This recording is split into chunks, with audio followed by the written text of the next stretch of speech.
Okay, looks like we're recording. Great, thank you. We'll call this meeting of the Assembly's Health Policy Committee to order. I'm Meg Zalatel, co-chair with member Suzanne LaFrance, who is having a little bit of audio trouble. Carissa, can you please call the roll? Yes, so let's see. Miss LaFrance, I'll mark you as present. Miss Zalatel? Here. Miss Allard? Here. Mr. Constant? Here. Mr. Dunbar? Here. And Mr. Rivera? Present. Thank you. Great, thank you so much. So today we're going to cover 3 items: the health department update. This will harken back to the updates we received pre-COVID. We're going to get kind of transitioning back into that, and that will be from Director Harris. We have the COVID-19 dashboard update and the COVID-19 vaccine update. And I believe Director Harris has a PowerPoint for us, which is up on the committee website for those tuning in via telephone. With that, I will turn the floor over to Director Harris. Thank you so much. And thank you for the opportunity to just talk a little bit about what's happening here at the health department and give that update. I'll start off talking just a little bit about our administration division. We are currently in the recruitment efforts for 10 positions here at the health department. In the fiscal side, as you guys are aware, there was the $10 million contract for contact tracing grant that is being set up and moving forward quite well. We are also managing an additional $7 million in the HUD CARES funding around the CDBG and ESG funding and working to move that process forward. In animal control, the Animal Control Advisory Board has proposed revisions to the Title 17 Animals in Public Places, and public testimony will be taken for that topic at the meeting on January 28th, or was taken on January 28th.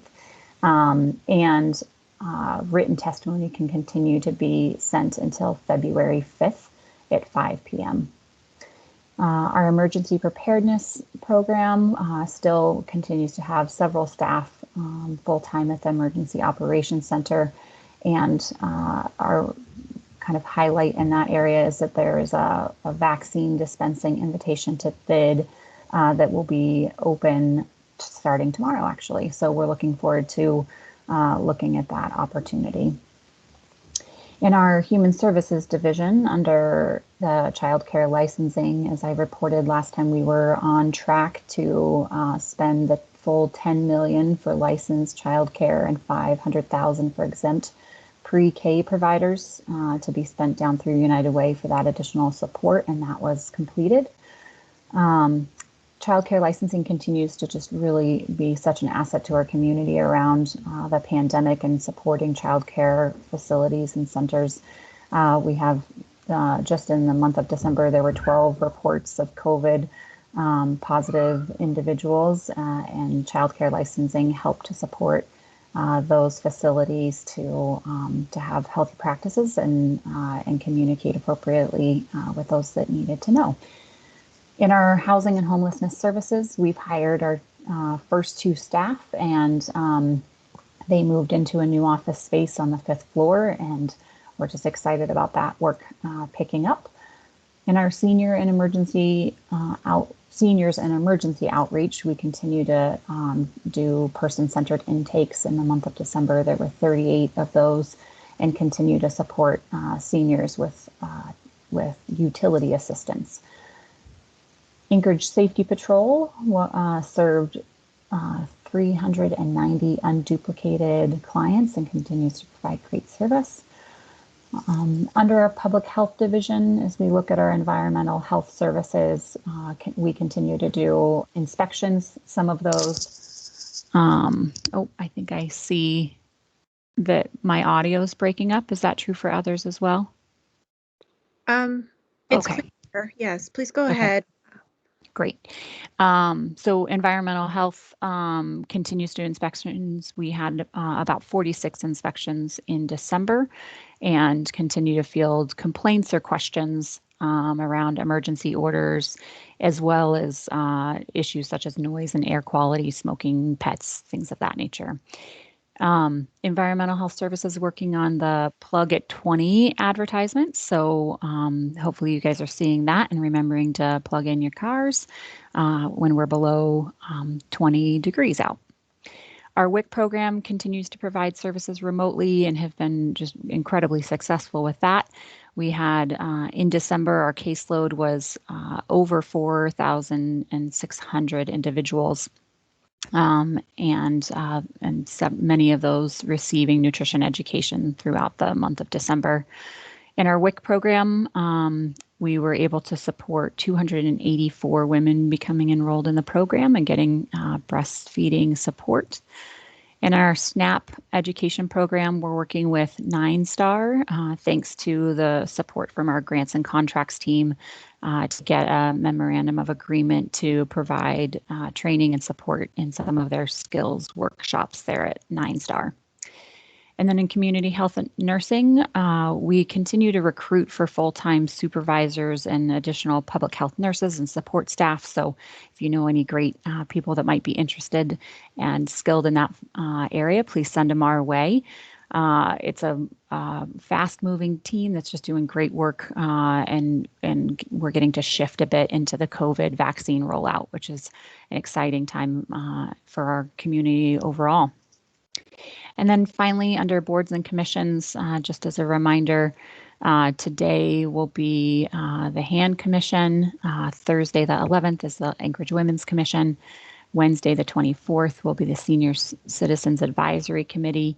And then on the 25th, Thursday, the 25th, will be the Animal Control Advisory Board. So those groups continuing to work and meet and move projects forward. So thank you so much. That's my update. Thank you, Director Harris. Note for the record, we've been joined by Member Weddleton. And are there any questions for Director Harris on the AHD update before we move into the COVID-19 dashboard? You can place your request in the queue. And if you can't get into the queue for some reason, you can unmute yourself if you're a member and just speak up. Okay, we are going to turn our attention now to the COVID-19 dashboard update, and I believe we have Dr. Johnston for that. Good morning. Whoops. Good morning. Sorry about that. And I'm going to put in the chat the link to the metrics, and then if you want, I can share my screen and actually show the chart that we're using to summarize the Anchorage COVID-19 health risk metrics. Great. That would be fantastic. And for those of you looking for this who might be on the phone, it's muni.org/COVID-19. And from there, you should be able to see the health risk metrics as one of the options you can select off of the main page. Is that correct, Dr. Johnston? Am I navigating people? I think so. If you go there, if you go to updates and then scroll down, you'll get to it. Okay, great. And for those who are on the phone, you'll see gradient scales, and that's the new COVID-19 metrics dated January 28, 2021. So thank you, Dr. Johnston, please go ahead. Okay, so what we're trying to do here is capture the main metrics that we're using in making decisions about the emergency orders and decisions just about dealing with the pandemic, and also try to get some of the nuances displayed in a way that makes it more accessible to the public. What we've done is we've developed an overall risk level, but that comes from a number of different metrics. And they're really, a couple of the most important metrics that we key in on, but then there are other things that sort of affect how we view those metrics. And so that's how we presented it here. So the punchline at the top is the overall risk level, which is at this point right between what we consider high risk and considerable risk.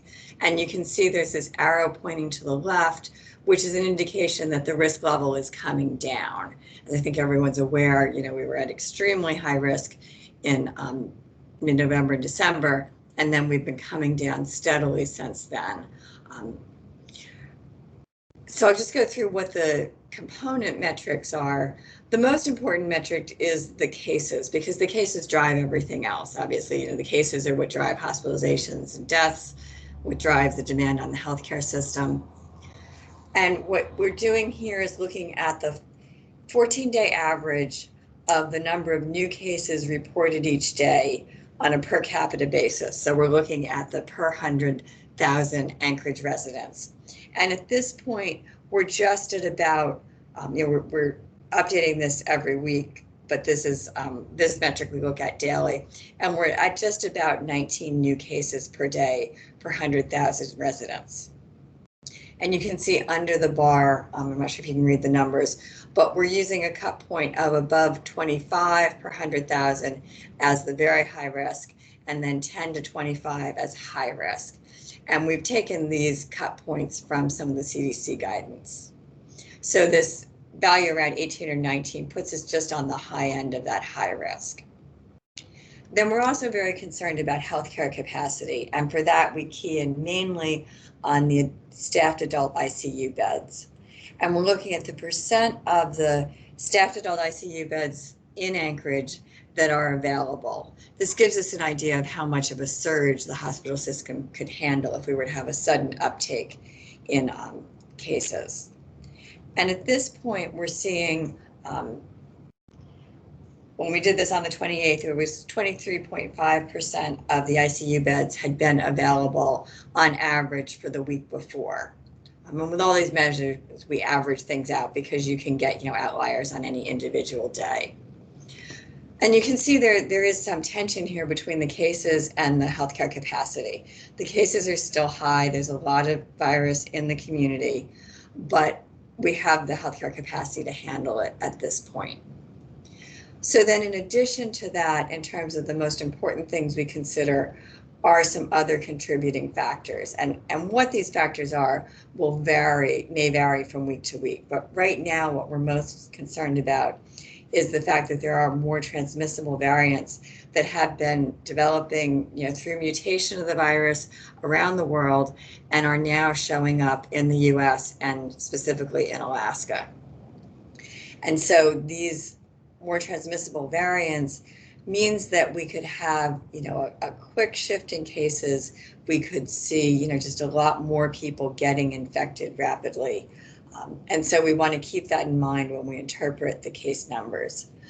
On the good news, we are getting vaccine out. We now have, and Heather's going to give an update on vaccine distribution, but we now have over 13% of the Anchorage population, this is an estimate, that we think have gotten at least the first dose. On the other hand, we do have just a limited amount of vaccine coming in to Anchorage and into Alaska, for the next month. And I think to me, the more concerning issue is now that we actually have a lot of appointments available, getting people to take those appointments. So there is some uptake issues. And then the third big contributing factor right now is that schools are reopening to in-person learning.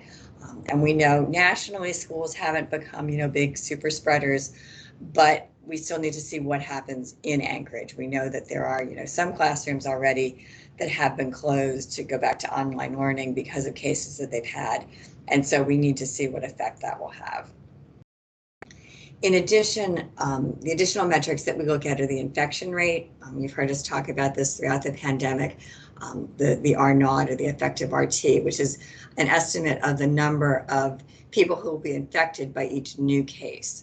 When that's below 1, then the case counts are coming down. When it's above 1, the epidemic is growing. And right now we're hovering just around the 0.8, 0.85 level.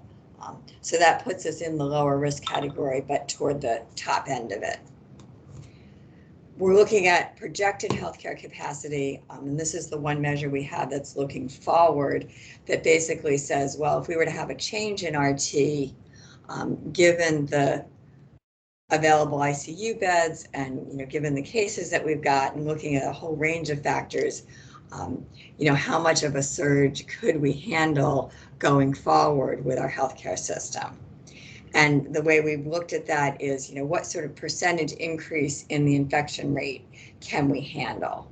And at this point, we could handle an increase of more than a third, so between a third and 50% more transmission, and still be okay in terms of ICU beds over the next 3 months.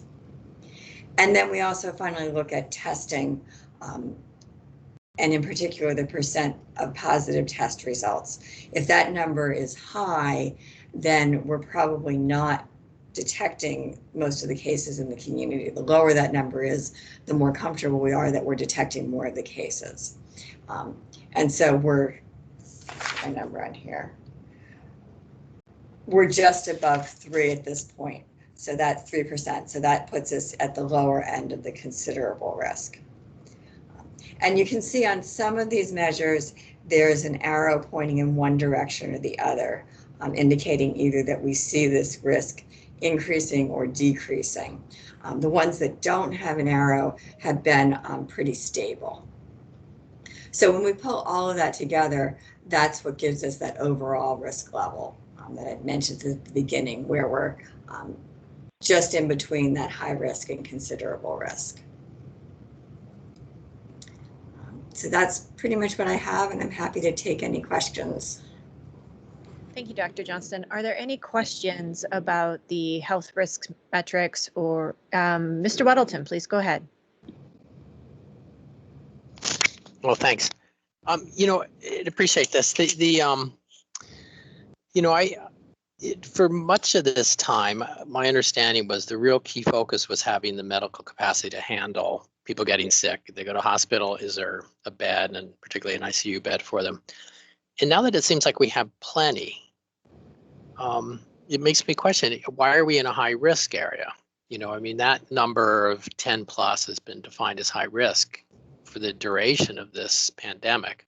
And it seems like now we have the capacity, there's new treatments, so people get in and out more quickly, or don't have to go to the hospital. And it seems like that should have changed instead of being static.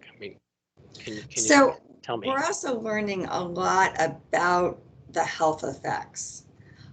And so there's reasons that we want to not have people getting infected, in addition to not wanting to overwhelm the healthcare system. And I'd also add that, the way that we determine the case rate risk level is associated with several different well-established metrics on a national scale. And so, Janet, will you speak a little bit to how we came up with this risk level? Sure. So in terms of the cases, we're looking at a couple of different metrics that we've looked at, but the CDC has guidance related to their risk levels for schools reopening.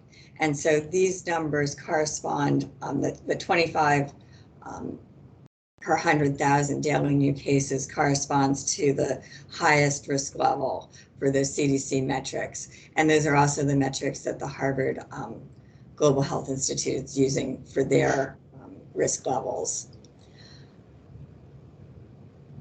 Okay. So Meg, I have a couple more. Can I go on, or your call? Madam Chair, can I jump in? Because I do have to leave here pretty soon, and I have a follow-on to that question. Sure, and then we'll go back to you, Mr. Weddleton. Thanks, John. Sorry to bump you. Yeah, no problem. Another meeting at 10:30. So this chart shows a real reduction in the capacity of the ICUs, but every day for the last week that I've looked, we've been between 7 and 12. So, and I do want to mention that a piece of that is that this, as you look, is the January 28th, and we were looking at the week before that. At this point, the hospitals are being impacted by the big seafood outbreaks. So we've had some big seafood outbreaks in the state, which are not reflected in our own resident case counts, because most of those people are not residents of Anchorage. But many of those cases are being transferred to Anchorage The less sick people are in isolation, but we also have a number of cases in the hospitals. So you're right, we may see a decrease in this number in the percent of available ICU beds when I recalculate this for next week, because we are starting to see a smaller number of beds available because some of them are being used for these seafood outbreaks. Right. Essentially, things, I'll just end it there to say that every day I've looked this week at Anchorage, not Alaska, it's been red. Red, red, red. And so looking at the healthcare capacity, right. Thank you, Mr. Constant. And just follow on that just really quickly, how often can we expect to see this health risk metrics diagram updated by the health department and reposted? We plan to update it on a weekly basis. And so the plan is on Thursdays, when we also run all the numbers to do our weekly report to the mayor that she then passes on to the assembly. We'll also update this. So it'll be Thursday night, Friday morning. Great. Thank you, Dr. Johnston. Mr. Weddleton, please continue. Sure. So, it's good news that 13% are vaccinated or starting, but so are you keeping track? I mean, similar percent have had COVID and should have some kind of immunity. So are you factoring that in at all? So we do have to keep in mind that immunity wanes more than what we expect with the vaccine. So the way we're looking at it is that you have immunity for approximately 90 days after your infection. So, I mean, one of the things we do look at is the percent of the population that has been infected, but we're still not at the point where that's really affecting herd immunity. And I think Dr. Hennessy raised his hand and may be able to speak to that a little bit further as well. Thanks, Heather. And through the chair, this is Tom Hennessy. I'm a medical doctor advising the Anchorage Health Department, and I'm the person who develops the healthcare capacity model that's shown on this. We do factor in the percentage of the population that are vaccinated into that healthcare capacity model as a way of projecting forward. And as that increases, we do expect that that will have a beneficial effect on the projections for healthcare capacity. So that is brought into effect along with the proportion of the population that have already been affected and are considered immune. So both of those factors are brought in for the projected healthcare capacity evaluations. Okay, well, that's good. Thanks. So one more, we've been pretty careful as a city on, with our policies and the mandates and so on COVID-19, but the cities that surround us, particularly the Mat-Su, have not. But we have lots of people coming back and forth between them. We've got, people from Mat-Su come work here. So I imagine, they would up our numbers because they're bringing in, presumably, if what we do is effective, they're bringing in COVID that we would not have otherwise had. And when people leave, and we've heard, that sports teams are going to play outside of Anchorage because they are too constrained here. So they're going up into a worst case scenario and presumably coming back with more cases of COVID. I mean, is there any way for you to track that, or you keep, because that should influence our policies as well. If we're driving people to go to Mat-Su to play hockey or basketball or whatever, maybe we shouldn't do that. We should make it easier for them to play here so they're not going up there. Can you evaluate that comment? Thanks. I would say we're trying to put in place guidance that minimizes transmission within Anchorage so that when people, if they do, leave and are in a place where they're more likely to catch the infection, when they come back, at least they'll be less likely to pass it on to other people within our community. Obviously, there's nothing that we can do about what other people are doing. I would certainly be thrilled to have uniform restrictions across the state, but we can't really make that happen. I don't know if Tom or Heather have anything they want to add on that. I think that's a great response, and we definitely take those factors into consideration and are aware of just how dynamic our state is, and Anchorage really is that center hub, and there is a lot of activity, and so of back and forth. And so we really do try and think of what are the policy decisions that we can make here in Anchorage, where we do have that authority to minimize that risk for our residents here in Anchorage, and recognize that that also has an impact for those in other parts of the state as well. Great, thank you. Great, thank you. For the record, I'm going to read in Ms. LaFrance's question. I think you spoke to it, but I'll see if you have anything you'd like to add. Would Dr. Johnston speak to the numbers in the Valley and how those compare and how they might also affect our ICU capacity? Do you have anything else you'd like to add, or did you think it was covered in the answer to Mr. Weddleton's question?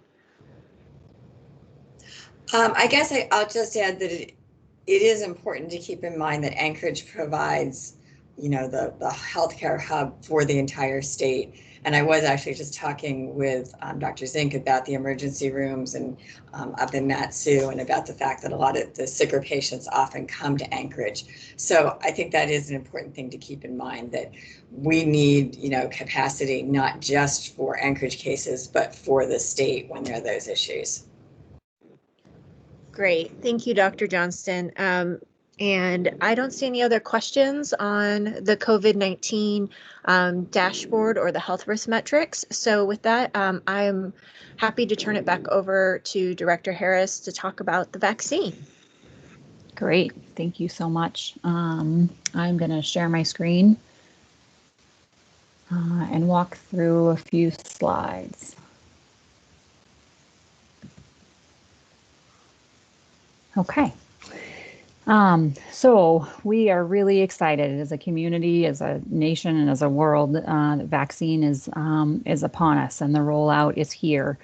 My purpose for our time today is really to walk through a few things. One, to give an update on the vaccination, to talk a little bit about the shifting responsibility and leadership to the municipal level. I'll give a brief overview around February's allocation, and talk a little bit about how you can impact success and help us move forward. So as far as an update on vaccinations in Alaska and throughout the municipality, this is a screenshot that you can find from the state's vaccination website off of their dashboard. I highly recommend reviewing this and knowing where to find this information.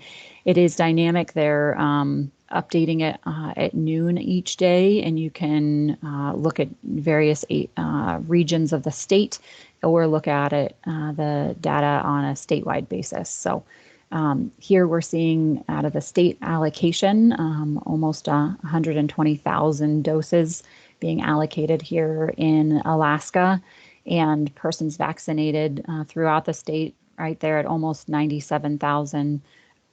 This is data specifically pulled from the February 2nd dashboard, and I have been told that maybe it was a little slow to get updated yesterday, so I think that this may be actually quite conservative, and we just keep looking to see our numbers increase.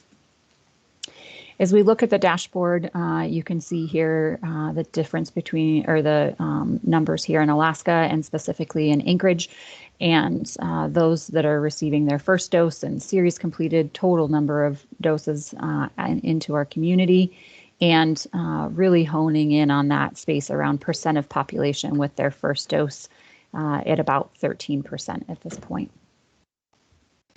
Hopefully you guys are likely well aware of who is eligible at this point. We saw phase 1A is fully open. Those are, I won't read through these. I think people have great access to this information. Phase 1B, Tier 1 is open. So we're in the first stages of phase 1B. That is persons over the age of 65. So our real focus right now around getting people registered for vaccine appointments are for those 65 and older, and those frontline healthcare workers. We see here Tier 2 will be our next eligible category, and that will include frontline essential workers that are 50 years and above, and people living or working in these congregate living situations as well, who have not already been covered in phase 1A. I'd like to talk just a little bit about the health department's leadership role in the vaccination allocation process. So when we started the rollout in the state was determining eligibility and the allocation and which providers would receive how many doses of vaccine throughout the state. The state continues to work through those tiered systems and clarify eligibility. But they have shifted their responsibility of the vaccine allocation to local communities. And so here at the health department, we are now, starting in February, we are determining how those doses are dispersed amongst the eligible providers. So we're still working within the eligibility tier system that the state has outlined, but we are determining which providers will actually receive those doses. And the health department is leading that effort for the municipality overall. For our February allocation, it all happened quite quickly, and we weren't able to pull together a allocation committee of external partners, but we worked that process in an internal municipal manner. But we look forward to this month convening our own advisory committee to assist and provide feedback about how to allocate those doses. Each month, we are required to submit our allocation plan to the state by the 25th of each month. Director Harris, before we move on, can you talk a little bit in more detail about how the health departments or the local allocation advisory committee and the allocation decisions there will intersect with the state's role? I want to make sure that we really understand this, particularly as groups are advocating for a certain priority. Absolutely. So the local allocation committee here, supported by the health department, that group will continue to work within the tiered system that the state allocation committee has determined. So we do not anticipate making any kind of decisions outside of what the Alaska allocation committee has already determined. But where we have authority is really within those tiers. As the state opens up a new tier, so I'll come back here just for example, we're in tier 1 of phase 1B at this point. When we go into tier 2, there may be some authority or responsibility for the local allocation committee to determine where doses might go within that particular tier, depending on how many doses we actually are allocated in the municipal area. That said, so we have that kind of autonomy or authority to work within the tier. The other piece that we have some control or authority in is how the doses get distributed amongst the providers themselves that could potentially shift where vaccine is distributed. And I'll be talking in a moment about the Alaska allocation, the local municipal allocation committee, and our guiding principles and our focus and how we made decisions in the month of February and kind of how that played out. So thank you, Director Harris. So it's really going to still stick within those broader categories, and then the health department might put further refinements on them. Is that a safe way? Okay, to explain that. Okay, great. Thank you. Sorry for the interruption. Please go ahead. Absolutely, no worries. Okay. So as we think about the allocation committees, this slide right here talks about the Alaska Vaccine Allocation Committee, Advisory Committee's guiding principles. This all goes back to the ACIP and CDC guiding principles as well. And our local advisory committee will be adhering to those guiding principles in alignment with the state and national thought leaders there as well. So this is about real focus on science, implementation, and ethics, and how to make sure that as we make these allocation decisions that we're guided by these principles. As we think about, just an example, the February allocation, a couple of things for context, and these numbers are estimates, they're not exact as far as the allocations, it was a quick moving process around how many what the ultimate allocation was to Alaska. But in general, we were at about 28,000 doses that were allocated to Alaska. The total number of providers equaled 60. The total vaccines requested just by Anchorage providers was almost at 65,000 doses. So you can see here, we are still very much in a space of low vaccine availability, where providers are believing that they can get out more doses than what is available. So that's an important part as we think about how to allocate and recognize that it's a resource that many want at this point and feel like they can just administer. As we think about our provider makeup within the municipal area, we can see here a breakdown of providers that were requesting 1,000 or more doses and kind of this breakdown. This information is to show kind of the size of providers that we may have, whether we're looking at kind of mass vaccination pods or potentially smaller clinics that are able to get this to maybe their patients. And then we also have the pharmacy partnership and piece. And so 19 pharmacies requesting doses. So as we looked at this information and thought about how to allocate the minimal doses that we did have, again, low vaccine availability is a factor. We really are using the lens of wanting to get vaccine into arms as quickly as possible. So making sure that it's fast and that it's equitable. And that is emphasized by some of the information that Dr. Johnston shared a moment ago, that we are concerned about this much more contagious variant strains that are coming through the population. And we were made aware of our first case of that last week now, I think it was. So we're concerned and we are in that race against time to try and get vaccine into arms before we're contending with those strains. So we really did prioritize these large pods as the quickest way to get vaccine out. And we continue to look through the lens of this health equity lens as our primary concern in thinking and addressing these disparate impacts of COVID. So as I shared, we prioritized large sites. We focused on federal qualified health centers, corrections, and clinics that are providing services to priority populations and thinking about congregate settings as well. The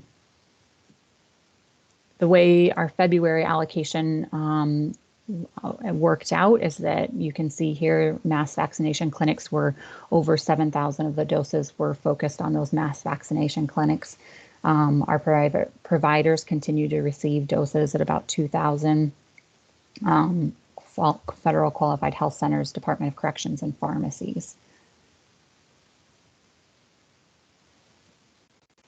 So thinking about vaccine and where we are right now, and how the assembly and our community can really impact the success of the rollout of vaccine for our community, is that we are still in this tier of 65 and older and frontline healthcare workers.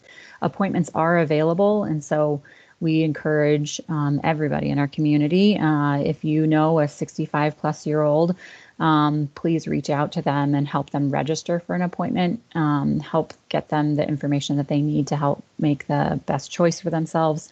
And our charge to individuals is to think about 3 of those individuals, 65 and older, that may qualify, and visit our website or the state website to access the appointments.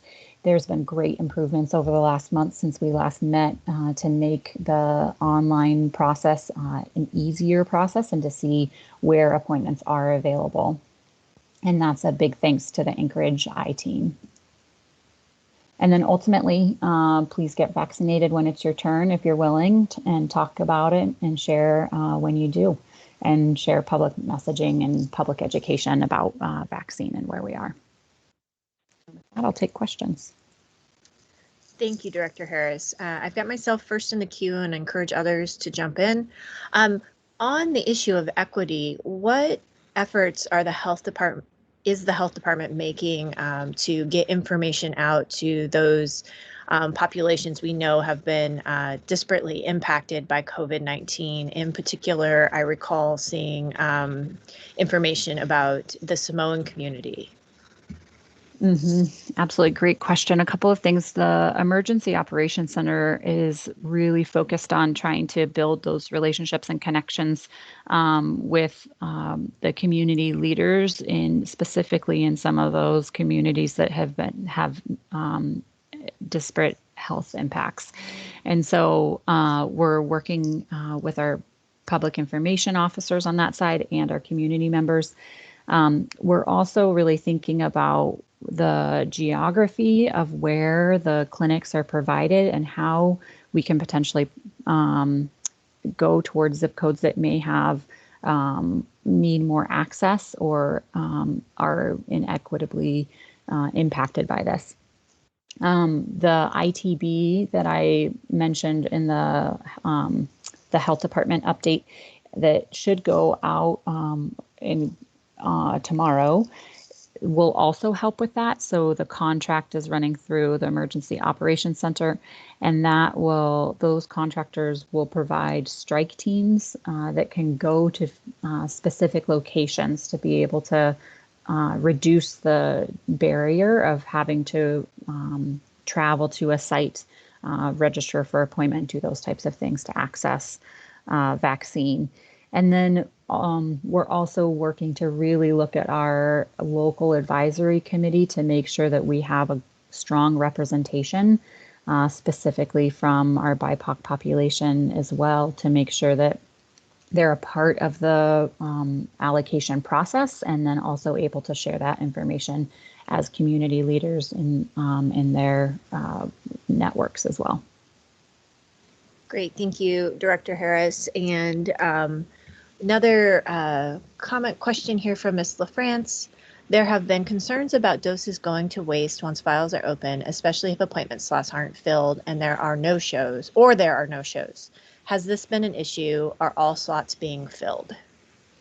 Great question. We saw some national coverage of this being a concern. So far in Alaska, it has not been a concern. And specifically here in Anchorage, in talking with providers and partners, doses are not being wasted because vials have been opened and they have the expiration date or time. Those are absolutely getting into people's arms.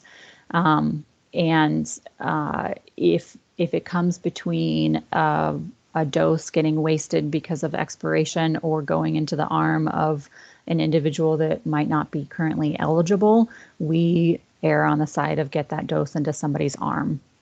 And so at this point, that has not been an issue.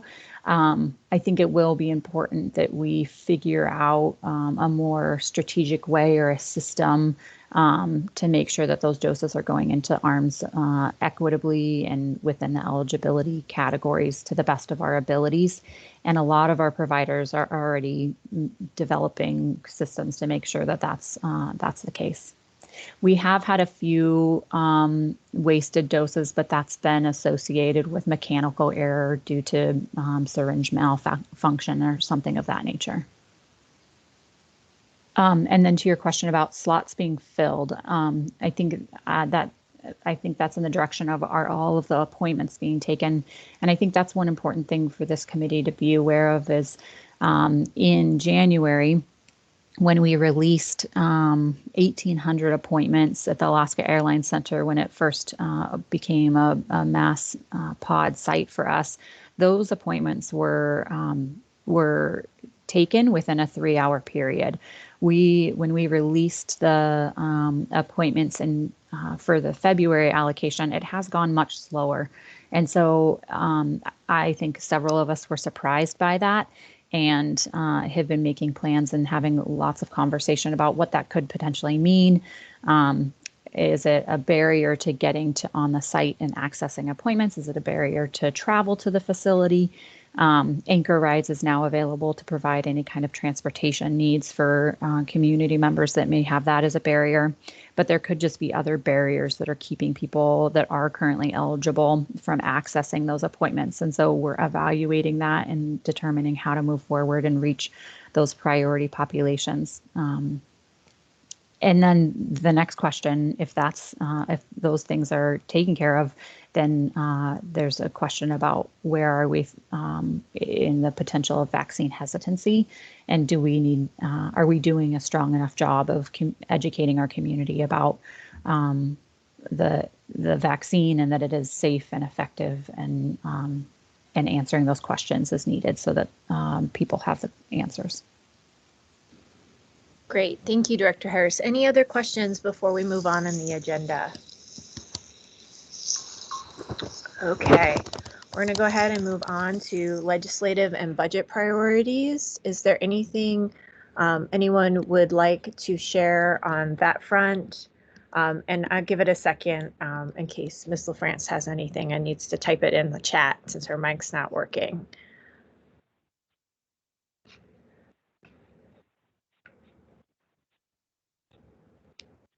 Okay, so I don't see anything on those items. So we're going to go ahead and open it up to audience participation. You will have 3 minutes. Yep, just one moment, please. If you are on the phone, you can *6 to unmute. And I believe I hear Mr. Haberman. Would you like to go ahead? Just let me set my timer, please. Okay. Just set my timer. My name is Eugene Carl Haberman. One, I'd like to remind those concerned with the health crisis and dealing with COVID that whatever Anchorage does in handling the situation, your next door neighbor with a population of over 100,000 people continues to play an act in the wild, wild west. And particularly, like a note, last night at the Borough Assembly meeting, issues before the Assembly included dealing with going from a second-class borough to a first-class borough, and another one was strong mayor form of government was for testimony. There at the meeting, approximately 51 members of the public were in attendance. Of that, over 50% were not wearing face coverings. It included also members of the Borough Assembly, and it's still a problem here. They don't enforce masks because there's no police power dealing with the borough out there, but they can require it in the buildings. And coming into the Borough Assembly Chambers building, there are signs on the door clearly saying masks required, but they're not complying with that, the majority, and it's still a problem. And I also stress this, the weakening of the school board in wanting to wear face coverings. The discussion there was evidence from the last meeting that there is some thought to move away from that. And I reminded them that if they expect teachers and staff to be in those buildings and work, they're going to protest and not come to work if there's no face coverings. And then the last thing to remind you is 2 points, is the recognition that a good part of the valley come to Anchorage to work. So with that Wild Wild West in the valley, it's coming to Anchorage on a daily basis. And then a note on the hospitals. For those who may not realize it before COVID, the standard is that if you live in the valley, if you have time, you'll go to the hospitals in Anchorage where there'll be better health care. And if you have more time to get out of the state and deal with hospital care, people from the valley will go one step further and get out of state for health care. So when the argument is that there's health care in the valley's already voted on the fact that we go to Anchorage for health care and not to the valley. Thank you very much. Thank you, Mr. Haberman. Would anyone else like to participate? Yes, I would. Can you hear me? Yes, if you could state your name and then please go ahead. Hi, for the record, my name is Louis Imbriani. I find it very interesting that you guys are talking about equity when it comes to the vaccine, but you're not really talking about equity when it comes to the emergency orders. In October, there was the Termination Dust Tournament, and it has been seen as a super spreader event. According to the health department, it was not a super spreader event, and they do still believe that hockey poses a higher risk than other sports.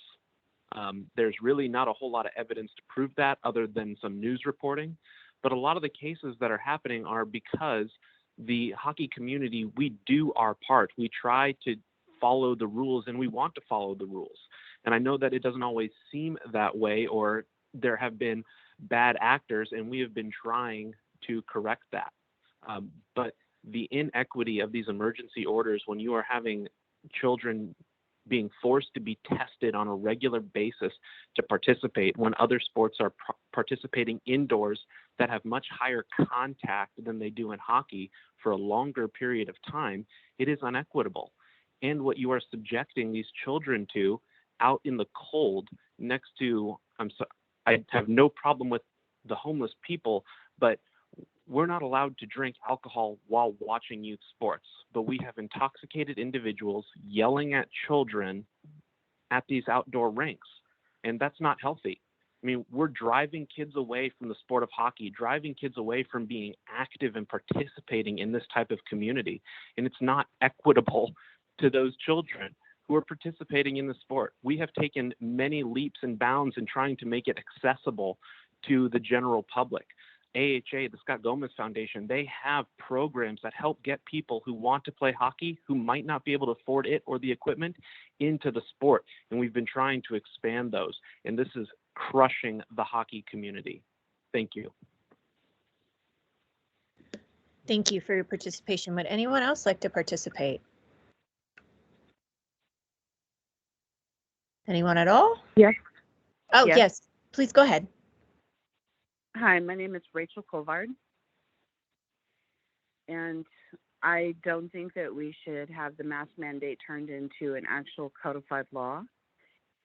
In your own documentation on the COVID-19 response from the Muni, there's an infographic on there under data that clearly shows that the R0 is well under 9.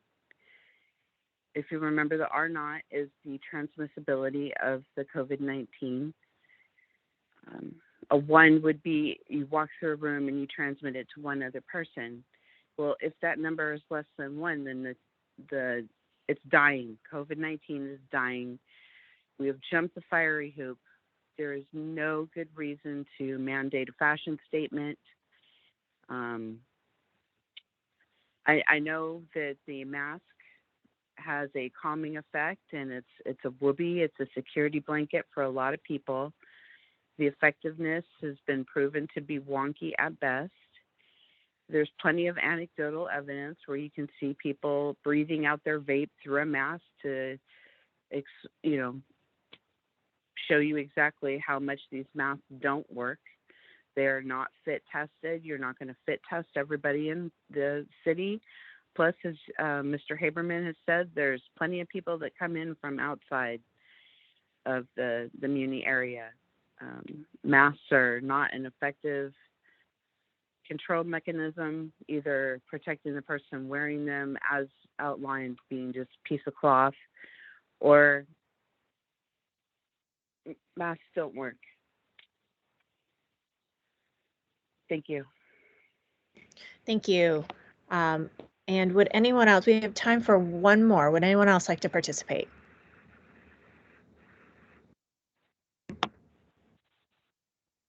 Okay, seeing or hearing from nobody, go ahead and adjourn, and we'll see everyone at our next meeting. Thank you so much to Director Harris and Dr. Johnston. Thank you.